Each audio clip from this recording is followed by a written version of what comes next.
기도했습니다. 오늘 예레미야는 하나님의 말씀을 비유를 통해서 전하게 되는데 이스라엘 백성이 멸망을 당할 수밖에 없는 이유에 대한 이야기를 비유 하나로 합니다. 우리는 항상 좀 그런 생각을 하게 됩니다. 이런 건데요. 예를 들어서 제가 군대 갔었을 때 제일 화가 나는 게 이런 거였습니다. 신병 교육대에서 이제 교육받을 때 얼차려를 정말 많이 줬어요. 그래서 정말 이상한 얼차려를 정말 많이 받았는데 제가 잘못을 하고 받는 얼차려면은 그나마 이게 정당한데 제 생각에는 이게 잘못이 아닌 것 같고 제가 잘못을 안 했는데도 받는 얼차려가 대부분이었습니다. 그 이유가 뭐냐? 우리 부대원 혹은 소대원 동기 그 중에 누가 잘못을 했다. 그러면은 그 사람 때문에 모두가 다 이제 얼차려를 받는 거죠. 그런 일이 아주 잦아서 아마 공동체 의식을 좀 함양시키고 그리고 뭔가 그런 거 아니겠어요? 또 정신 바짝 차리게 하려고 그런 것 같은데 그래도 그런 얼차려 받는 입장은 마음이 별로 안 좋거든요. 특히 아마 요즘 MZ 세대들은 더 그럴 거예요. 왜 저 사람이 잘못했는데 왜 내가 벌을 받아? 아마 유대 백성들, 예루살렘 백성들 중에서도 그런 마음이 있지 않았을까? 나는 잘 사는데 왜 나한테 왜 그래?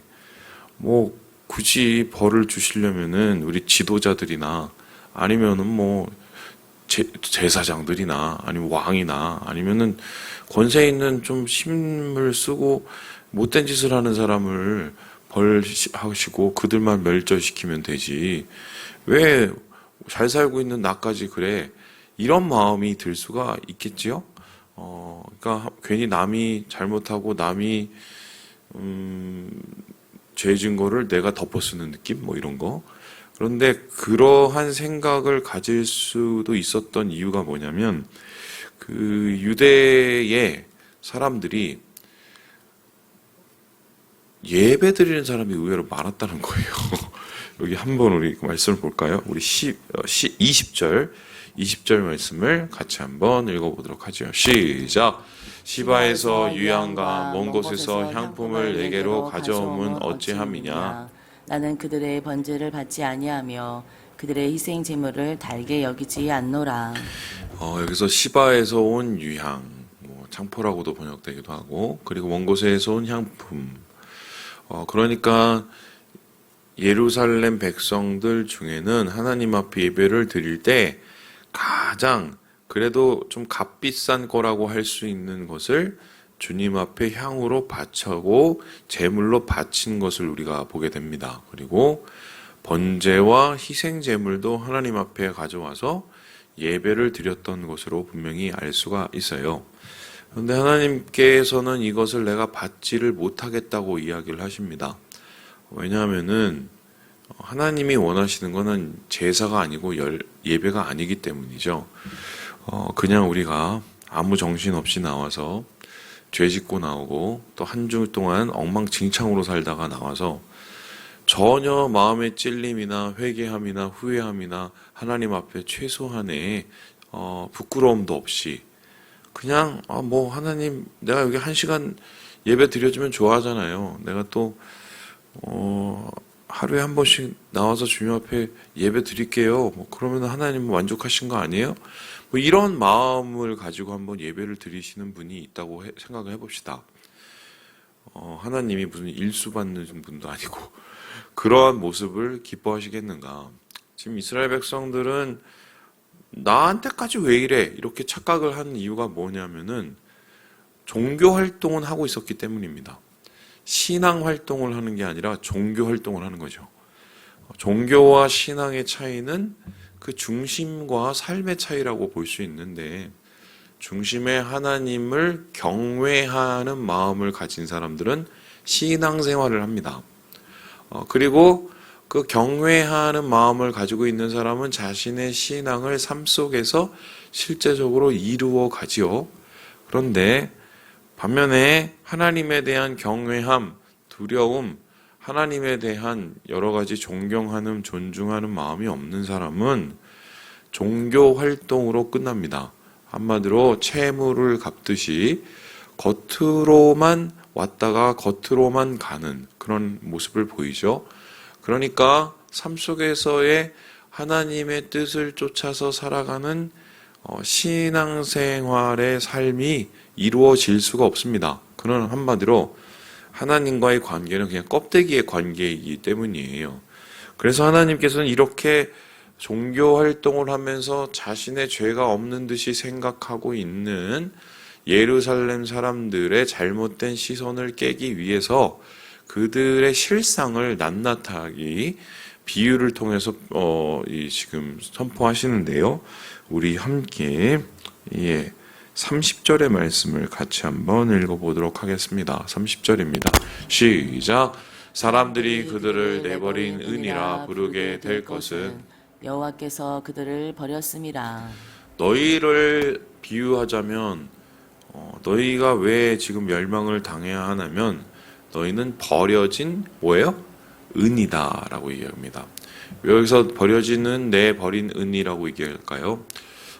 여러분 뭐 깨알 상식 하나 기억하시죠? 금 이렇게 골든바라고 그러나요? 이제 저는 본 적이 한 번도 없어서 이제 그 금 이렇게 그 바가 있죠. 이게 거기에 보면은 제가 가끔씩 홈쇼핑에 나온 걸 이제 보거든요. 이제 보면은 거기에 순금이라는 거를 상징하는 숫자가 있습니다. 우리 생각에 순금은 어떻게 됩니까? 100%라고 봐야 되는데 그렇게 쓰여져 있는 금이 있어요, 없어요? 없다. 뭐예요? 99.9라고 써 있습니다. 왜 이게 99.9인가? 이 순금을 정련하는 과정이 그렇게 99.999밖에 될 수 없기 때문인데 뭐 이런 거예요. 일단은 금하고 여러 가지 불순물이 섞여 있는 거를 어떻습니까? 이 용광로에 집어넣죠, 녹이죠. 그런 녹는 점이 다르잖아요. 특별히 이제 불순물이 되는 것은 빨리 녹고 그리고 타버리게 되죠. 이제 그래서 맨 마지막에 남은 그 액체 그거를 이제 뽑아냅니다. 그리고 나서 첫 번째로 만들죠. 한 그 정도 되면 90%가 돼요. 그거를 가지고 두 번째로 다시 또 집어넣죠. 그래서 또 녹입니다. 그러면은 또 불순물이 더 녹는 점이 금하고 비슷한 불순물이 점점 찾아지면서 불순물이 녹여지는데 그거를 반복하니까 100%는 없는 거예요. 99, 99.9, 99.999 이런 식으로 이제 불순물이 남아 있는데 그나마 이렇게 녹는 점이 다른 불순물이 태워져서 남아있는 금이 있기 때문에 이러한 이 정련의 과정을 반복하는 거죠. 재련의 과정을. 그런데 그때 재련의 과정을 반복할 때 금이 아닌 것은 타버리게 됩니다. 그죠? 타버리게 돼요. 근데 이스라엘 백성은 지금 어떤 상황이냐?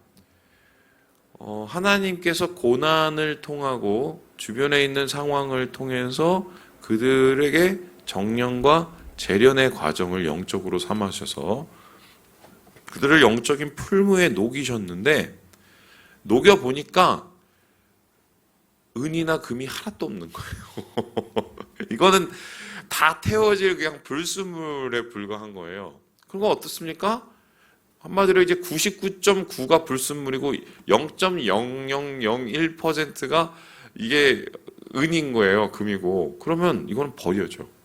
해봤자 이거 뭐 남는 장사가 아니니까. 지금 이스라엘 백성들의 그 영적인 상태가 바로 그런 모습인데 어떻습니까? 이스라엘 백성들 찾아봐도 그 예루살렘 백성들 찾아봐도 의인 한 명이 없는 수준이면 이거는 한마디로 도대체 건질 게 없는 가짜 은이라는 거죠. 그래서 너희들이 지금 종교 행위를 통해서 나는 죄가 없는데 죄 때문에 그런데 이런 생각을 가질 수 있지만 그것은 착각이고 너희들 마음속에 있는 죄는 이미 너희의 눈과 영적인 지각을 다 엉망진창으로 만들어서 제대로 된 사람이 한 명도 없다라고 이야기를 합니다. 제대로 된 사람이 한 명도 없어서 이 도시는 한마디로 멸망을 당할 수밖에 없는 게 하나님이 바벨론을 통해서 이 도시를 영적인 풀무불에 담글 때 한마디로 너희들은 다 태워질 수밖에 없다라고 이야기를 하고 있는 거예요. 여러분 이 말씀을 보면서 그래 예루살렘이 그렇게 엉망진창이었나 보다 이렇게 생각하시고 그냥 넘어가시면 자칫 잘못하면 우리도 예루살렘 백성하고 똑같아질 수 있다. 나는 예배 잘 드리는데 뭐 나는 뭐 신앙생활 잘 하는데 뭐 나는 주일날 심지어는 새벽까지 와서 하나님 앞에 시간을 드리고 기도하는데 여러분 대단하신 거죠. 요즘에 새벽 기도하는 사람이 정말 점점점 희박해져가는 이상하게 여러분은 굉장히 귀하신 분입니다. 그런데 오늘 말씀을 한번 다시 보세요. 예루살렘에서 찾았던 사람이 몇 명이에요? 단 한 명이에요. 한 명이 없었어요. 그러니까 우리가 자꾸 기준을 상대적으로 낮추면 그 기준이 어떻게 됩니까? 내가 쟤보단 낫잖아. 그러면서 안심을 하게 되고 내 안에 있는 문제를 보지 못하게 되거든요. 그런데 영적이라는 것은 하나님하고의 관계된 거지 사람하고 관계된 건 그 2차적인 문제란 말이에요. 그러면 제가 질문을 해보겠습니다. 우리가 이 삶의 기준, 도덕적인 기준, 신앙의 기준을 들 때, 영적인 기준을 들 때 옆에 사람하고 맞춰서 그 기준을 둬야 되겠습니까? 아니면 하나님하고 맞춰서 그 기준을 둬야 되겠습니까? 하나님이죠. 목사님, 우리가 하나님을 어떻게 쫓아갑니까? 못 쫓아가죠. 그런데 하나님의 기준이라는 것은 뭐냐면 하나님이 우리에게 주신 뜻과 기준이에요. 그럼 그걸 가지고 뭐라고 그러냐? 오늘 함께 16절의 말씀을 같이 한번 읽어보도록 하겠습니다. 16절입니다. 시작. 이와 같이 여호와께서 이와 같이 말씀하시되 너희는 길에 서서 보며 옛적 길 곧 선한 길이 어디인지 알아보고 그리로 가라. 너희 심령이 평강을 얻으리라 하나 그들의 대답이 우리는 그리로 가지 않겠노라 하였으며. 살 길은 사람에게 맞추는 인간적인 기준에 자기의 신앙 상태를 체크하는 게 아니라 하나님께서 주신 기준에 우리를 맞춰서 제대로 신앙생활 하는지를 봐야 된다는 거죠. 아주 쉽게 설명을 해보죠. 우리 이번에 3년 동안 정말 죽으라고 코로나하고 싸웠습니다. 그렇죠? 코로나하고 싸울 때 필요한 게 두 가지가 있었죠. 뭡니까? 처음은 마스크요. 두 번째는 뭡니까? 코로나 측정기였습니다. 그렇죠? 측정기, 테스트기.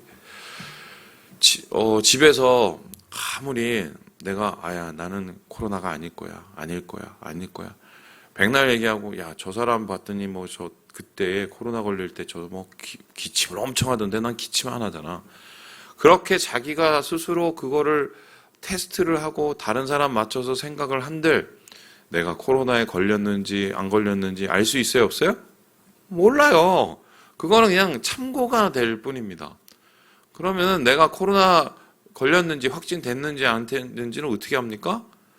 테스트기를 갖고 코를 쑤시고 그리고 갔다가 이렇게 저어갖고 거기다 시료를 이렇게 몇 방울 내려봐야 3방울 정도 떨어뜨려야 이게 선이 하나인지 두 개인지 따라서 내가 코로나 걸렸는지 안 걸렸는지가 정확하게 정해지는 거죠. 마찬가지죠. 신앙생활도 예루살렘 백성이 그 영적인 기준이 무너졌기 때문에 그 테스트가 세상에 맞춰져 있기 때문에 그들이 멸망을 당할 수밖에 없었다라고 얘기하는데, 자, 그러면은 그 하나님이 주신 기준은 뭐냐? 지금 주님은 그 기준을 두 가지의 표현을 쓰고 있는데, 옛적 길, 그리고 뭐라 합니까? 선한 길. 왜 옛적 길입니까? 여기서 말하는 옛날은 어떤 옛날일까요? 바로 하나님께서 모세를 통해서 주셨던 길입니다. 모세를 통해서 주셨던 방법은 뭡니까? 여러분 아시는 것처럼 모세가 이스라엘 백성 시내산에 가서 다 세워놓고 하나님하고 계약을 맺죠. 그리고 산꼭대기에 올라가서 뭘 받고 내려옵니까? 십계명 받고 내려옵니다. 그 십계명은 하나님이 가르쳐준 삶의 기준에 가장 기초가 되는 법이었고요. 그 십계명을 통해서 만들어지는 여러 가지 제사법 그리고 삶의 도덕법이 613가지가 있었단 말이죠. 그런 것을 토라라고 합니다. 율법이죠. 그 율법을 하나님께서 이미 주셨기 때문에 그 율법의 기준을 우리가 이미 갖고 있었고 그건 옛날 길이고 하나님이 주신 것이라 옳은 길, 바른 길, 착한 길, 선한 길이다. 좋은 길이다. 이미 가지고 있는 그 기준에 맞춰서 너희를 봐야지 자꾸 세상의 기준, 사람의 기준, 이 사람 얘기, 저 사람 얘기를 듣고 너희의 신앙 상태를 체크해봤자 아무 쓸모가 없다라는 거죠. 그렇다면 오늘날 우리에게 이러한 옛적 길, 선한 길이라는 것은 무엇입니까?